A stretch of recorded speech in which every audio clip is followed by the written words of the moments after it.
vocês muito bem-vindos a mais um episódio da série Candidatos. Hoje com o candidato Rodrigo Felinto Ibarra Epitácio Maia. Conhece esse, Gui? Eu sei lá quem é esse. Não sabe quem é? Esse é o famoso Rodrigo Maia. Ah, o Rodrigo Maia. Você conhece. Rodrigo Maia nasceu em 12 de 6 de 1970, atualmente com 48 anos. E olha só, ele é de Santiago do Chile. Ué? A gente vai entender melhor isso aí mais pra frente. Seu estado civil é casado. Como formação, ele iniciou o curso de Economia na Universidade Cândido Mendes, famosa UCAM, com sede no Rio de Janeiro, só que não concluiu. Queria falar uma curiosidade sobre essa instituição aí. Okay. Ela é a instituição de ensino mais antiga do país, tá? É sério? Ela existe desde 1902, atualmente com 116 anos. Nossa, interessante, né? Muito interessante. A profissão de Rodrigo Maia é político e ele recebeu aí como prêmios o 7º prêmio Sebrae, como personalidade política do ano, em 2017. Seu partido é o Democratas, eu sou o Thiago Almeida. Eu sou o Guilherme Souza. E vamos aí ver um pouquinho sobre a vida e trajetória de Rodrigo Maia.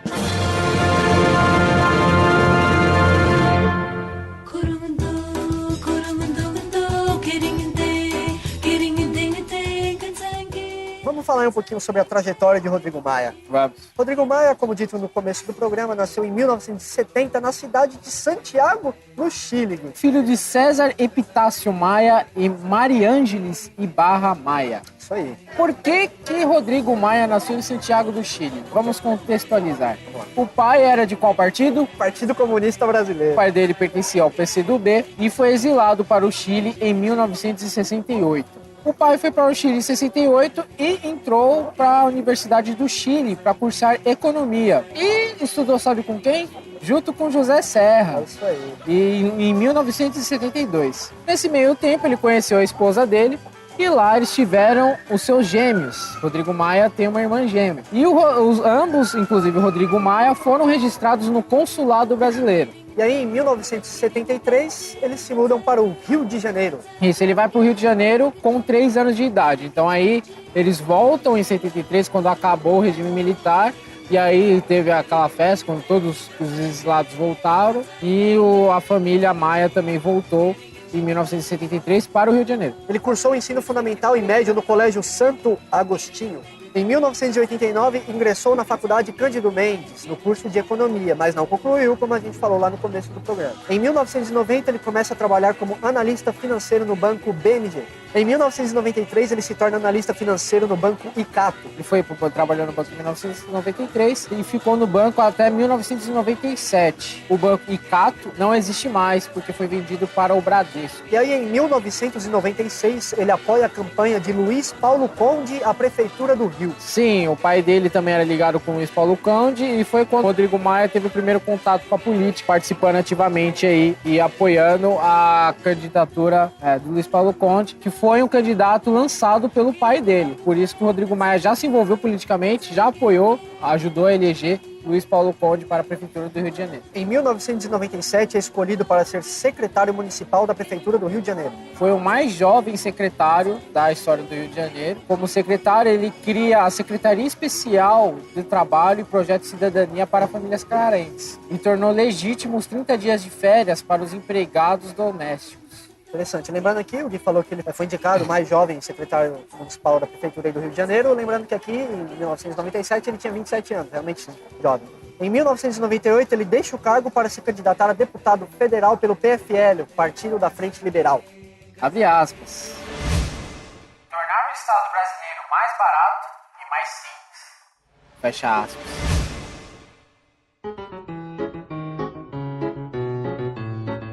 Vamos falar um pouquinho sobre a carreira e a história política aí de Rodrigo Maia. Vamos lá. Rodrigo Maia, em 1998, se candidatou a deputado federal pelo Rio de Janeiro. O partido foi o PFL, Partido da Frente Liberal. Na época tinha 28 anos e conseguiu 96.385 votos, que corresponderam a 1,35% dos votos válidos da época e o elegeram. Os gastos da campanha não estão disponíveis, lembrando aqui, como a gente lembra em todos os episódios, quando os gastos não estão disponíveis, ou é porque eles não estão de fato computados, ou porque na data que a gente foi acessar, a gente não conseguiu. Um pouquinho da atuação política dele, já que ele foi um candidato eleito em 1998. Logo depois que ele entrou para o Congresso, né, assumiu o cargo, ele deixou o PFL. Ingressou no Partido Trabalhista Brasileiro, o famoso PTB. Sim. Mas aí depois ele deixou o PTB e retornou para o PFL novamente em 2001. Durante sua legislatura, ele presidiu a Comissão de Trabalho, Administração e Serviço Público e integrou base de apoio ao segundo governo do presidente Fernando Henrique Cardoso, de 1999 a 2002.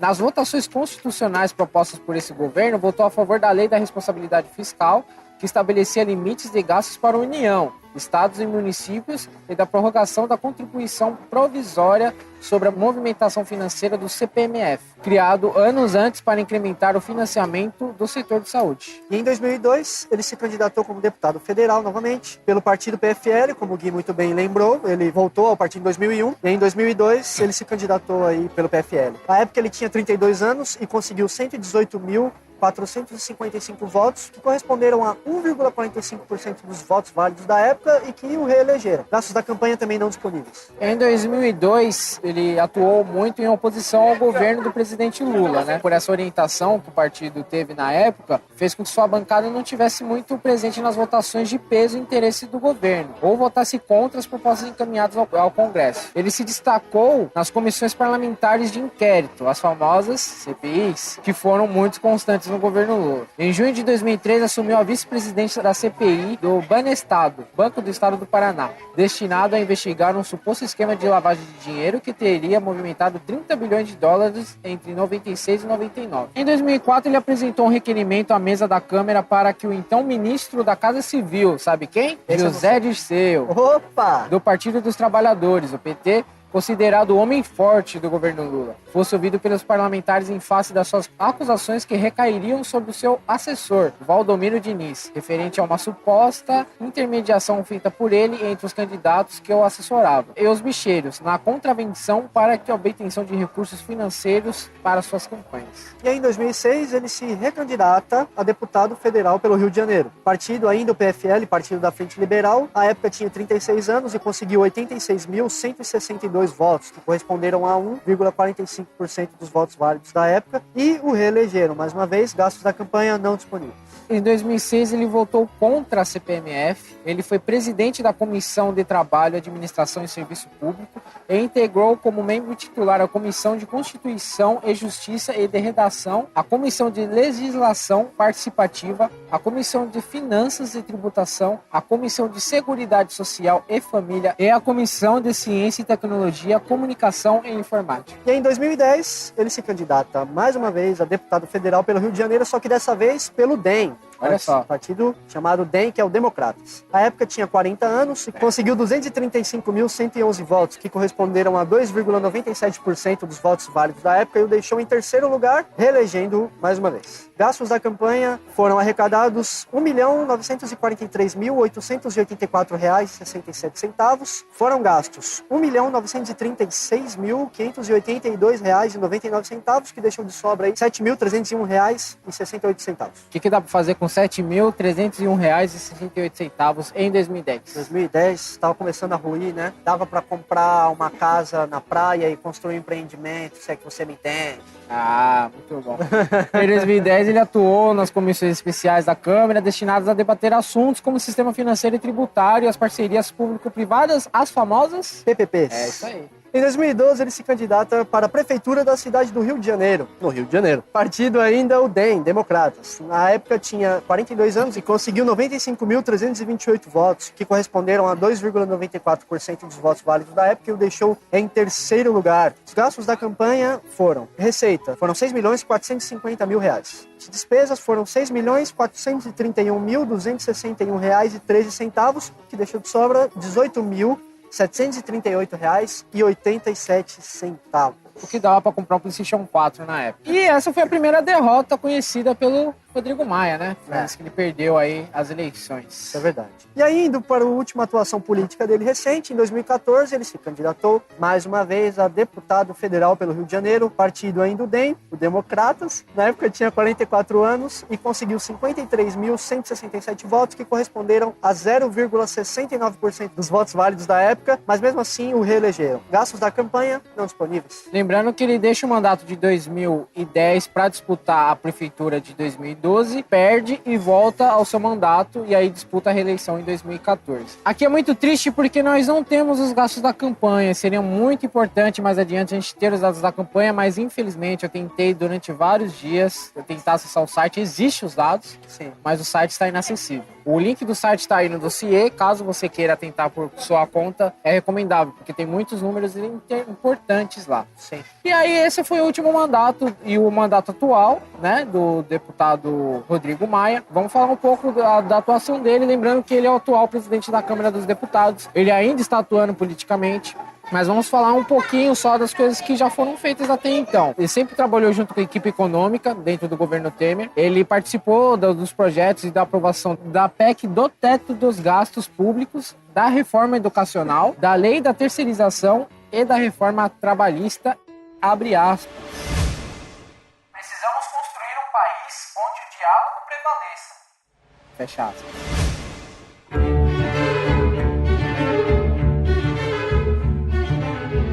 E agora a gente vai falar aí das propostas do Rodrigo Maia, assim como a gente faz com todos os candidatos, não seria diferente com ele. Uma das propostas é reduzir o Estado para aliviar os municípios.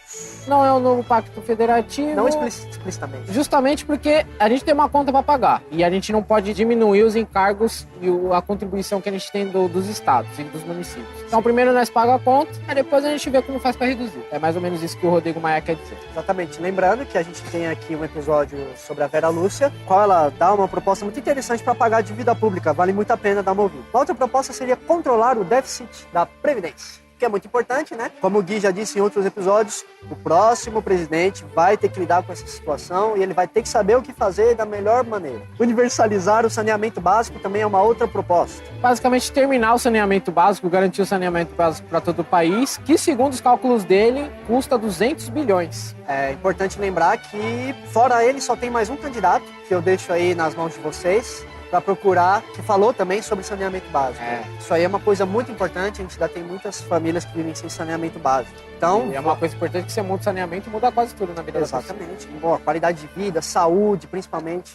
Enfim, vá procurar o outro candidato também para ouvir as propostas dele. Plano de financiamento para políticas públicas também é uma outra proposta. É, um plano de financiamento para políticas sociais, né? O plano social dele se resume a isso, mas ele sugere um plano de financiamento para não ter que tirar um dinheiro de outros lugares para estar investindo em coisas urgentes, criar um plano de investimento para isso. Isso aí. Outra proposta seria o projeto de urbanização. Ele acredita que, inclusive você bate muito nessa tecla, transportes também tem que ser uma preocupação do Estado, não pode abrir mão, ele vê dessa forma, você também vê, e ele tem essa visão de incentivar mais o transporte, procurar resolver os problemas. Ele faz uma comparação que o Brasil, não foi com essas palavras, mas se abriu para a indústria automóveis, né? Começou a vir fábrica de automóveis, fabricando automóveis a rodo, pessoal com poder aquisitivo comprando automóveis e nunca se preocupou na infraestrutura e nos problemas que isso ia causar. E aí hoje a gente tem uns problemas, principalmente de trânsito e tudo mais. Mobilidade urbana, super complicado. Ele tende a criar um projeto para rever tudo isso. Como outras duas propostas também, ele tem aumentar as vagas em creches e melhorar a formação dos professores. Ele tem um plano para aumentar as vagas nas creches. Talvez ele crie o cheque creche ou voucher creche, ele ainda não decidiu o nome. Mas é justamente para zerar as filas das creches no país, porque ele entende que isso é uma questão super necessária. Ele pretende focar muito na educação básica. Então vem desde a creche já essa preocupação e está aqui nas propostas dele também. Uma coisa muito importante também, que ele fala que, em média, apenas 20% das crianças de 0 a 3 anos estão em creche, que é pouco, bastante pouco, e ele quer aí bater nessa tecla. Outras duas propostas ainda dentro do campo educacional seriam o ensino profissionalizado integrado ao ensino médio e o ensino em tempo integral. Aquela coisa do ensino médio integrado, mas junto com um curso profissionalizante, seria as famosas ETECs que a gente tem aqui em São Paulo, mas isso para todas as escolas do país. É uma fórmula que vem dando certo bastante, gera resultados bem legais. Eu, por exemplo, fui um aluno de ETEC e o ensino que eu tive na ETEC é equiparável ao ensino que eu tive na faculdade, e isso sem modéstia nenhuma. Realmente foi muito rico para mim essa experiência. Além disso, ele também pretende melhorar a formação dos professores, incluindo a remuneração, porque ele vê que poucas pessoas querem se tornar professores hoje, os professores estão desmotivados, e para a educação começar a girar nas mãos do Estado, os professores precisam estar motivados e monetizados. Lógico. Porque eles precisam estar sendo bem pagos também. Sobre essa profissionalização, é uma coisa interessante, né? Antigamente era muito comum a gente ver pessoas que se formavam no ensino médio com alguma especialização, né? Sim. Ou em processamento de dados, que hoje não existe mais, ou em outras áreas também. E tudo isso integrado com as empresas. Ele pretende fazer um Exato. convênio das escolas com a empresa. Exato. Tudo isso na educação integral. Exato. Uma outra proposta aí seria a eficiência do gasto público, que estaria aí dentro de reduzir o Estado para aliviar os municípios, né, etc. Privatizar aquilo que não for inerente ao governo. Também uma outra proposta. Proposta aí mais liberal, né, que está de acordo com os ideais dele. Ele defende que o Estado tem que ser um regulador e incentivador da economia. Lembrando que o DEM se coloca, se você ler o manifesto do DEM deste ano, ele se coloca como um partido liberal. Sim, né? e evidentemente, Evidentemente. citado de maneira contundente. Exato. Não é uma breve citação. Então, apesar de a gente ter aqui, né, algumas coisas assim que fogem um pouco do estereótipo liberal que se criou no Brasil, o DEM é um partido liberal. Exatamente. Uma outra proposta seria combater fortemente as drogas e a violência. Reduzir gradativamente a carga tributária e descentralizar a saúde são as duas últimas propostas aí que a gente trouxe para vocês. Descentralizar a saúde, segundo ele vê que, por exemplo, a gente tem uma capital e diversos municípios em volta. Se fulano de município passar mal, tem que ir para o hospital da capital, porque o município não tem estrutura para atender. Ele pretende rever isso aí, justamente descentralizando a saúde, fazendo que os hospitais cheguem em outros municípios, seja uma coisa mais distribuída e com isso alivie, porque todo mundo quando passa mal em São Paulo vai para o mesmo hospital, um exemplo. E aí isso sobrecarrega o único hospital. Aí você vai em certos postos de saúde, você tem uma situação melhor. Então não tem esse controle. Isso poderia ser resolvido facilmente com um projetinho de TI. Fácil. Mas enfim, ele pretende descentralizar a saúde. Uma outra queixa dele também é que, vamos supor, o paciente ele sai de um hospital, passa por 1, por 2, por 3, no quarto hospital, esse quarto hospital não tem dados de todo esse histórico do paciente. O que entra nisso aí que você falou da TI, que seria facilmente resolvido aí com um servidorzinho em Node.js, um banco de dados não relacional em MongoDB. E aqui são outras duas propostas que estão presentes no manifesto do partido. Refundar o Estado brasileiro e tolerância zero com o desperdício de gasto público. E essas foram as propostas aí de Rodrigo Maia. Abre aspas. Com o diálogo, construir um novo Estado. Fecha aspas.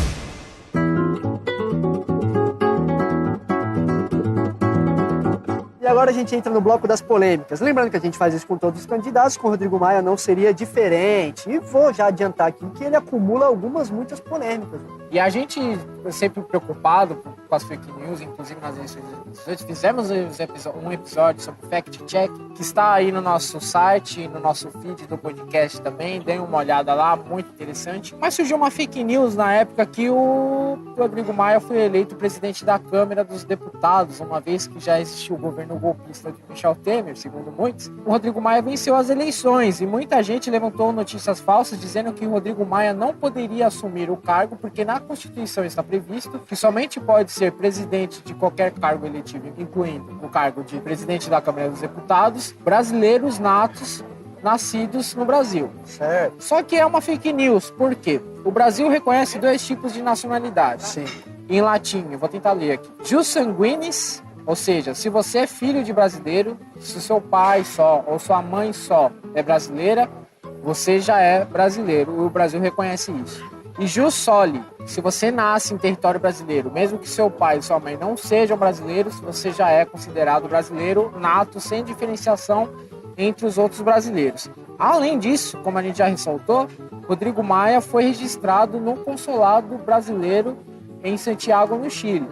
E o consulado dos países é considerado um território do país em outros países. Isso no mundo inteiro. Isso no mundo inteiro. Então, pro vier das dúvidas, ele é brasileiro sim, só que nasceu em Santiago, mas não interfere em nada o fato dele ser presidente ou de qualquer coisa no Brasil, esse fato. Só uma fake news que surgiu na época e a gente está combatendo ela aqui. Isso aí, lembrando que o pai dele foi exilado, então o pai dele é brasileiro, a mãe dele não é, a mãe dele é chilena, mas como ou o pai ou a mãe ou no solo, então ele já se enquadra, porque o pai dele era brasileiro, então... Mesmo que ele não fosse registrado no... Exato. No consulado, ele seria brasileiro. Exatamente. E vamos aí começar as polêmicas de Rodrigo Maia. Em março de 2007, o Ministério Público Eleitoral, o famoso MPE do Rio de Janeiro, entrou com recurso no TSE, o Tribunal Superior Eleitoral, contra a diplomação de Rodrigo Maia, alegando abuso de poder político praticado pelo seu pai, então prefeito do Rio de Janeiro, em favor de sua candidatura. Sim, esse processo correu,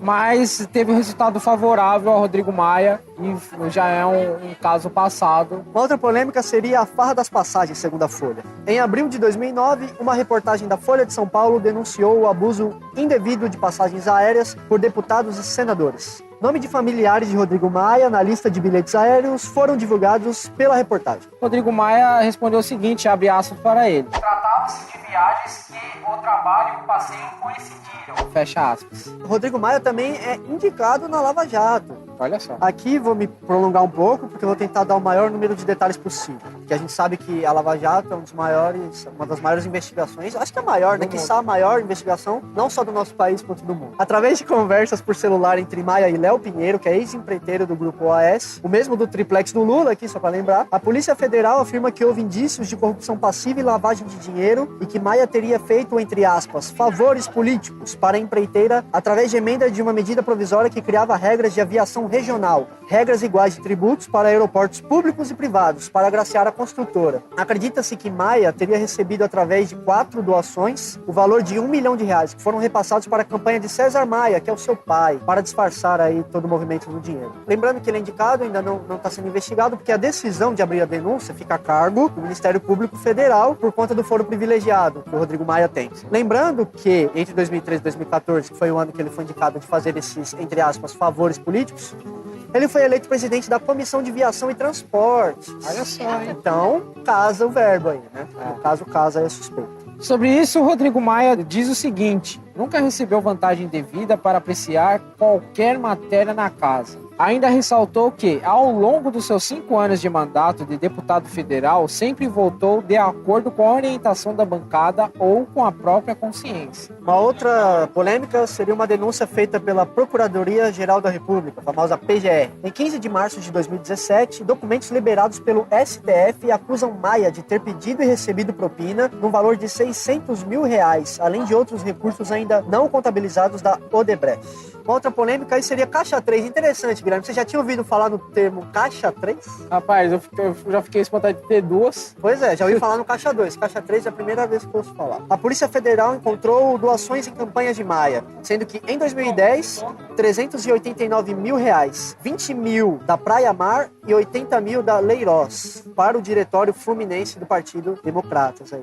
Em 2014, uma doação de R$200 mil pela Praia Mar. Olha só, hein? Como funcionava esse esquema de Caixa 3? Tinha a Odebrecht, que mantinha uma conta com a cervejaria Petrópolis, cervejaria responsável pela famosa Itaipava Litrão, que é muito boa por sinal. Baratinha, mas é boa. Da qual abatia doações e dava desconto na construção de fábricas. Ou seja, eles tinham um relacionamento, a Odebrecht dava um desconto na construção de fábricas da cervejaria Petrópolis e em troca eles tinham uma conta. Isso seria o Caixa 1, por assim dizer. Isso. Vamos contar. Só que aí a Odebrecht orientava a cervejaria Petrópolis a fazer uma doação. Eu não posso fazer a doação para aquele candidato, mas faz você. Então, beleza. Aí a cerveja Petrópolis falou, agora eu vou fazer. Mas não. A cervejaria Petrópolis, por sua vez, dava desconto às distribuidoras Praia Mar e Leirós nos preços das bebidas, isso segundo o proprietário. E aí o que acontecia? Isso seria o Caixa 2. Vamos contando. Então a Odebrecht orientava que a cervejaria Petrópolis fizesse doação. E a cervejaria Petrópolis orientava que a Praia Mar e a Leirós fizessem doação em troca de descontos na distribuição dos produtos. E nesse meio tempo o dinheiro é passado entre as empresas, tá? Sim.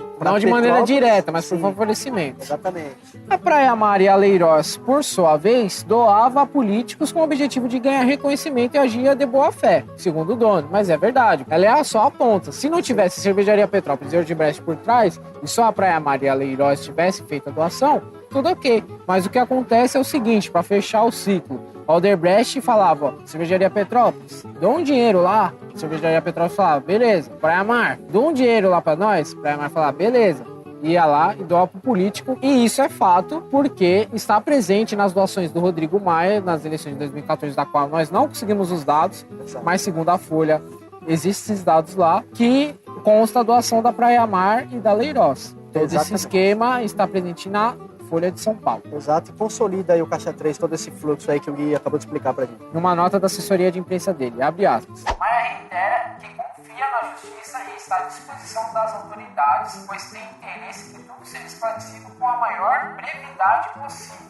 Fecha aspas. E eu achei relevante aqui também trazer a negação da prestação de contas do Partido Democratas aí, partido do Rodrigo Maia. Vou trazer aqui as aspas do juiz aqui, certo? Dessa forma, após detida a análise, concluo que o valor a ser ressarcido compreende em R$ 672.765,08, conforme discriminado acima, somado aos demais itens apontados pela unidade técnica, perfazendo assim um total de R$ 4.947.545,98. O valor a ser ressarcido ao erário corresponde a 23,93% de R$ 20.669.869,61, montante repassado pelo Fundo Partidário da UDEM em 2010. Ou seja, trocando em miúdos aqui, resumindo muito bem, o partido ele foi obrigado a devolver de R$ 20.669.896,61, ele foi obrigado a devolver R$ 4.947.545,98. Não é pouca coisa, não é pouca coisa, e isso tem que ser averiguado. E abre aspas. O centro é o campo que dialoga com os dois lados. Fecha aspas. E essa é a parte que eu acho a parte mais legal do programa, a parte que o Guilherme recomenda você não ouvir, mas eu recomendo ouvir, porque assim a gente abre a discussão, abre o debate, forma as nossas opiniões sobre cada candidato aí que a gente vem trazendo aí pra vocês. Recomendo que você pare o episódio agora, prepare um delicioso café e compre aqueles sacos de pão de queijo que você faz no micro-ondas, no forno e tal, gostoso por sinal. Deixa lá uns 30 minutinhos que eu acho que fica bom, crocante. Abre, passa um requeijão, fecha, toma um café. Bom, eu recomendo um bom chimas, mas tome o café se você gostar. Bom, Rodrigo Maia. Rodrigo Maia, gostaria de começar dizendo que a gente observa muito os especialistas políticos e eles são muito engraçados. Por quê? Anterior à revolta dos 20 centavos ou às passeatas de 2013, ou seja lá como você queira chamar, os especialistas políticos e a maioria das pessoas também criticavam, brasileiro só pensa em futebol, né, velho? Ninguém tá preocupado com a política. Por isso que tá aí do jeito que tá. Ninguém tá nem aí. O brasileiro precisa se acordar, precisa saber votar. O brasileiro tem que saber votar. Certo. Tem que saber votar. Aí, beleza. Passado tudo, estamos agora em 2018. E o que essas mesmas pessoas falam agora? Não, veja lá. Ó, precisamos de alguém pra unir. Precisamos unir, porque tá muito diversificado. Os brasileiros estão muito dispersos, muito esquerdo e direito. Não é assim. Estão muito politizados os brasileiros. Quero que me fale um candidato que reúne. Estão muito politizados os brasileiros. Precisam de alguém pra unir. Eu sou totalmente contra, minha opinião, essa ideia de algum cara pra unir. Ou tem que ter um cara que saiba conversar. Um cara pra unir? Não. Tem que ter diálogo e ele tem que ser aberto a qualquer espectro político. Mas, se você tem essa ideia, se você concorda com essa ideia de que precisa ter um cara pra unir, porque as coisas estão muito separadas, muito esquerda e direita, Rodrigo Maia parece ser o candidato ideal. Não estou falando pra você votar nele, presta atenção. Eu disse que dentre esse cenário, ele parece ser o cara mais indicado. Muita gente vai pensar, vai lá, Rodrigo Maia, envolvido em tudo que é esquema aí, 10 minutos só de polêmica. Mas é isso que temos, não é verdade? E Rodrigo Maia é o cara que sabe articular. Ele sabe articular. Da Câmara dos Deputados. Ele tem porta aberta em todos os gabinetes de todos os partidos, sabe? Ele consegue negociar qualquer coisa lá dentro. Quase conseguiu fazer a Previdência, aí não conseguiu por um negocinho, mas conseguiu passar a reforma trabalhista, que foi... A gente até falou em outros podcasts que tudo que o Temer queria estava sendo aprovado muito por conta do Rodrigo Maia. Ele foi o cara que consegue articular. Então, se você quer um Brasil que funcione, talvez Rodrigo Maia seja o cara mais indicado, porque ele sabe fazer funcionar dentro do mecanismo atual. Agora, se você quer trocar o sistema, você acha que o sistema tá sujo, o sistema tá corrupto, a gente precisa renovar a política, aí é outra história. Mas se você quer que as coisas andem do jeito que era, entre aspas, aqui eram antigamente, talvez o Rodrigo Maia seja o cara mais ideal. Então, ele seria o cara da união, na minha opinião. E aí entra outro ponto, né? A gente percebeu aqui que ele, nas propostas, ele defende várias coisas, como principalmente a diminuição dos salários dos políticos. Sim. Ele fala que o funcionalismo público ganha 60% a mais do que os funcionários privados. Então, ele é um cara que defende diminuir isso, que o Brasil não pode gastar tanto dinheiro com esse funcionalismo.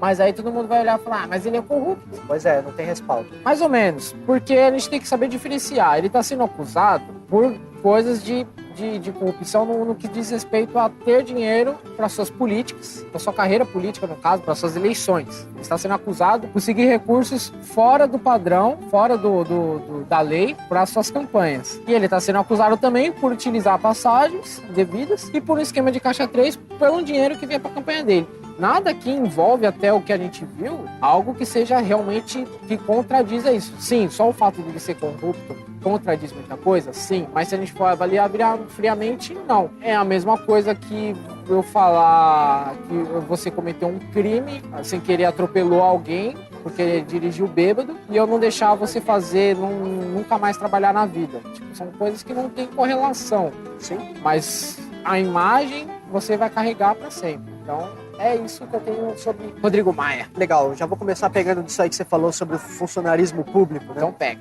Ele realmente falou que a remuneração do público é em média 60% maior, né, do que a do privado, diferente do que a maioria dos países. Isso é uma coisa muito importante de se dizer. Em outros países não é assim, na maioria dos países não é assim, né? Isso significa que a gente gasta 60% mais dinheiro, o cidadão ele gasta 60% mais dinheiro para pagar a máquina pública em relação aos cidadãos de outros países. Isso, na minha visão, justifica o anseio que o brasileiro tem para ser servidor público. O sonho da maioria é ser servidor público. Sim, desde sempre, né? Porque o estigma do serviço público no Brasil é que você não trabalha e ganha muito para não fazer nada. Exatamente. Isso tem que ser quebrado. Na minha opinião, isso tem que ser quebrado. Essa é a ideia do Estado eficiente, o Estado mínimo de maneira eficiente. Eles têm que fazer aquilo que ele deve fazer e fazer bem feito. Talvez que não consiga tirar os cargos públicos, não consiga acabar com eles. Sim. Que tem alguns realmente necessários, mas que pelo menos diminua, né, o salário, mas não dos que já estão atuando. Eu acho que esse é outro ponto também, porque sempre que a gente pensa em reformas no setor público, a gente quer tirar privilégio de quem já está atuando. Não, deixa essa galera aposentar e os novos que entrarem a partir da nova legislação, aí sim, vem com salário menor, vem com umas políticas diferentes de mudança de cargo, de crescimento dentro do setor público. Para lembrar que o Rodrigo Maia diz que não é contra o funcionalismo público, sim, mas que ele defende as reformas que são necessárias. É preciso, sim, ter o Estado. Eu ainda acho que é preciso ter o Estado, principalmente o Estado como mediador entre o campo privado. Justamente por aquilo que a gente já conversou em outros episódios, que da mesma forma que tem monopólio de Estado, vai existir monopólio privado. Exato. Então o Estado ele tem que existir sim para mediar isso aí. Inclusive o Rodrigo Maia, ele diz, né, ele falou que subiu-se tanto o piso do funcionarismo público que chegou perto do teto. Então exato, o cara já entra ganhando muito e não tem plano de carreira dentro do funcionalismo público. Pra você ver como tá errado. E ele pretende mudar isso. Por isso que você não tem muito pra onde correr, né? Você falou sobre o privilégio, você falou que é contra tirar privilégio. Eu sou a favor de tirar privilégio. Não mexa no salário. Beleza, o salário até não, consigo pensar. Eu sou contra com quem já tá aí. Não, eu acho que tem que tirar também. Aí eu acho que tem que tirar. Vira Brasil. Guilherme, enquanto tiver privilégio em relação do público com o privado, o brasileiro ele vai querer inflar a máquina. Ele vai querer inflar pura e simplesmente pela vontade de ganhar mole. Pura e simplesmente. Não, eu concordo. Só que o que eu tô levantando aqui é que é difícil você conseguir aprovar qualquer medida que tire direito dos trabalhadores já existentes, entendeu? As medidas aprovadas, beleza, tem que ser aprovadas, mas elas só tem que ser vigentes para os próximos que entrarem. Então, eu aprovei uma medida hoje. Então, a partir de hoje, todo mundo que prestar concurso entra na nova lei, mas aqueles que já estão, deixa seguir. Sim, seria interessante tirar daqui. Só que aí a gente está falando de pessoas que têm famílias, que giram a economia e tudo mais, e além disso, a gente fala de movimentos políticos que podem surgir daqui para impedir a sua alteração. E aí você não vai conseguir fazer nada, fica travado. Então é melhor fazer da maneira mais fácil, para aí que depois de 20 anos você tenha realmente uma máquina mais estabilizada. Talvez eu não tenha me explicitado direito. Quando eu falo que eu sou a favor de tirar, remover privilégios, eu tô falando desse alto escalão político. Eu tô falando daquilo que eu falo toda vez que é chato e pedante. Eu tô falando do auxílio terno, tô falando do auxílio moradia, eu tô falando da segurança. Ah, sim. É disso que eu tô falando.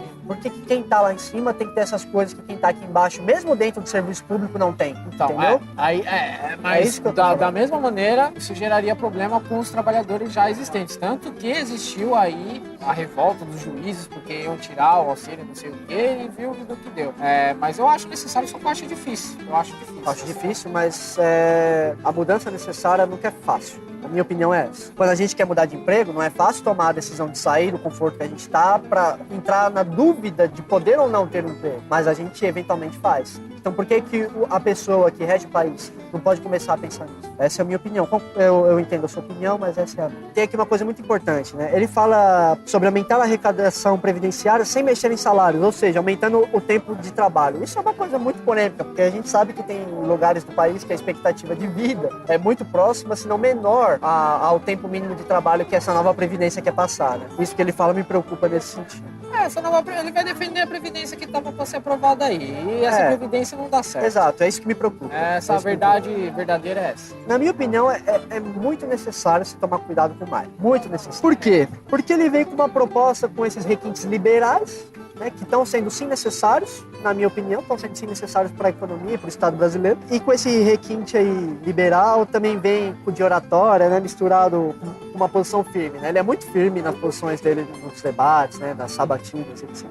Porém, em meio a essas novas propostas, né, em meio a essas novas possibilidades políticas, vem misturado a velha política, que é essa velha política de estar envolvido em esquema de corrupção, que é essa velha política de aceitar doação, etc, e etc. Tá certo que essas doações, elas vão pro fundo partidário, e aí é repassado do fundo partidário para cada candidato, que está dentro do partido. Só que é muito fácil você falar isso. Com certeza tem alguém que recebe esse dinheiro. Com certeza tem alguém responsável pelo fundo partidário dentro do partido que sabe de onde está vindo esse dinheiro e que está aceitando de maneira consciente. Então, o candidato em si, ele pode até não ter culpa de ter pego o dinheiro. A pessoa que está dentro do partido, a pessoa que cuida ali do fundo partidário tem sim culpa, e isso vem em favores políticos, como a gente muito bem viu em diversos casos aí na Lava Jato. E foi falado aqui durante o programa que várias doações foram repassadas para a campanha do papai, Rodrigo Maia. Né? E, além de ressaltar, né, que ele pertenceu ao Partido Comunista Brasileiro, que eu discordo somente pela questão ideológica, além de ter possivelmente repassado o dinheiro dessas doações para a campanha de papai, é importante lembrar que papai tem um inquérito e uma ação civil de improbidade que vão estar aí no dossiê do Rodrigo Maia, mas que não são do Rodrigo Maia, vou deixar claro, são do pai dele. Eu acho importante falar isso porque os dois são do mesmo partido e tem essa polêmica de que foi passado dinheiro para a campanha dele, para disfarçar. Se o papai dele tem essa ficha não limpa, por assim dizer, se o papai dele recebeu esse dinheiro e ambos são da mesma família, a gente sabe que hábitos familiares tendem a ser repetidos, vamos tomar cuidado aí com o Rodrigo Maia. Rodrigo Maia me espantou porque quando a gente vê só debate, só discurso, a gente fica encantado. E o Rodrigo Maia foi um dos caras que soube cativar. Só que quando a gente vê essa contrapartida, esse revés, isso dá uma tristeza tão grande. E não só por ele, tá? Por vários outros candidatos também, que a gente vê que tem tantas propostas boas, mas a gente fala, não, dessa vez tem que ser um limpo. E a gente não acha esse limpo, a gente não acha esse imaculado. Não estou falando que a gente precisa de um salvador da pátria, porque isso não existe. A gente tem que evitar ao máximo isso. Mas o que eu tô querendo... Isso é um desabafo. Tô querendo dizer que eu fico muito triste ao saber que nessa nossa caminhada aqui de pesquisar sobre os políticos, ao saber que sempre tem um que vai ter ali uma pontinha que já faz a gente pensar no mínimo 3 vezes antes de pensar. O último ponto que eu queria colocar é que Rodrigo Maia está repensando sua candidatura. Pode acontecer de ele, à altura do lançamento desse podcast, ele já não ser mais um candidato. Quem analisa juntar a candidatura com o Geraldo Alckmin. De qualquer forma, esse episódio vai ser postado de qualquer maneira. Isso pode acontecer com vários outros candidatos, tá? Mas a gente se propôs aqui a gravar os episódios das pessoas que se propuseram a ser pré-candidatos à presidência da República. Então, tem que observar o que vai ser visto. Lembrando que o DEM também, além de ser muito influente em diversas localidades do Brasil, é influente no Brasil também e tem bastante um tempo considerável de TV. E vamos ver o que o Rodrigo Maia consegue fazer aí dentro das suas possibilidades.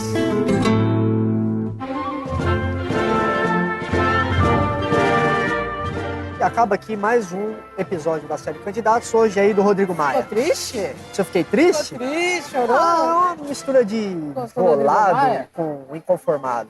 Você não gostei do Rodrigo Maia? Não, gostou tanto dele assim que chorou, é? É, muito pelo contrário, né? Eu gostaria de falar que eu gostei tanto. Eu vou mandar uma carta de consolo pra você. Por favor, Porque o mande. Rodrigo Maia é uma gente boa. Ah, é? Gente boa, rapaz. Saía lá pra jantar, pra correr com o Temer, lá pra ir no restaurante. Rapaz, gente boa. Então eu vou te passar aqui o nosso endereço e você fala com a gente, tá ok? Passa, por favor. Eu gostaria de ouvir os seus consolos. De ouvir, não de sentir, bom. hein? Preste bem atenção. Nosso endereço de e-mail é o falomemo@podpah.com.br. Lembrando que esse endereço de e-mail soletrado é falomemo@podpa.com.br. Por esse endereço de e-mail você pode falar com a gente e a gente adoraria sempre aí ouvir a opinião de vocês. Caso você não tenha prestado atenção, não tenha conseguido anotar, você pode acessar o nosso site www.podpah.com.br. Podpah é podpa.com.br. Lá vai ter o menu contato, onde vai ter esse mesmo endereço de e-mail que eu falei, ou se você não quiser, você pode deixar lá seus dados de contato e a sua mensagem enviar pra gente pelo formulário que existe no site. Deixando muito bem claro que todos os dados de todos os candidatos estão no dossiê, o Rodrigo Maia não é diferente, o dossiê é muito bem feito pelo meu querido amigo de gravação. Lembrando que a gente não fala só de política, o Podpah é o podcast itinerante de São Paulo. Isso, né? Como podcast itinerante de São Paulo, Estamos pelas ruas. a nossa meta principal é andar por São Paulo, sempre dando um pouquinho de história aí para quem é de São Paulo descobrir a própria cidade, para quem é de fora ter mais curiosidade e conhecer a nossa linda cidade. Exatamente. Hoje é só. E fiquem de olho aí na série Candidatos, ouçam os outros episódios também e até a próxima.